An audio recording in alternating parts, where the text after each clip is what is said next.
మొట్టమొదటి చేసిన పని అప్పటిదాకా చంద్రబాబు నాయుడు గారి ప్రభుత్వం చేసినటువంటి విద్యుత్ ఒప్పందాలన్నింటినీ కూడా రద్దు చేయడం. అకారణంగా ఏ కారణము లేకుండా విద్యుత్ ఒప్పందాలన్నీ రద్దు చేసి రాత్రికి చీకటిమయం చేశాడు. ఎందుకు రద్దు చేశావంటే కేవలం ఒకే ఒక కారణం, తెలుగుదేశం పార్టీ ప్రభుత్వం లేదా కూటమి ప్రభుత్వం రద్దు చేసింది, ఇచ్చినటువంటి కాంట్రాక్టులను రద్దు చేస్తాను, కక్షాపూరిత రాజకీయాలు తప్ప ఏమీ లేకుండా అప్పటి నుంచి మొదలైంది సమస్య.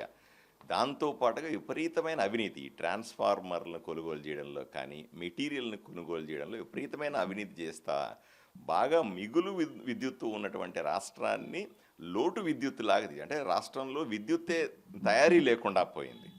దాంతో తప్పనిసరిగా బయట నుంచి విద్యుత్ కొనాల్సి వచ్చింది. 5 రూపాయలు మనం తయారు చేసుకుంటే 5 రూపాయలకు వచ్చేటువంటి విద్యుత్ని 8 రూపాయల నుంచి 14 రూపాయల వరకు పెట్టి బయట నుంచి కొనడం వల్ల ప్రజల మీద విపరీత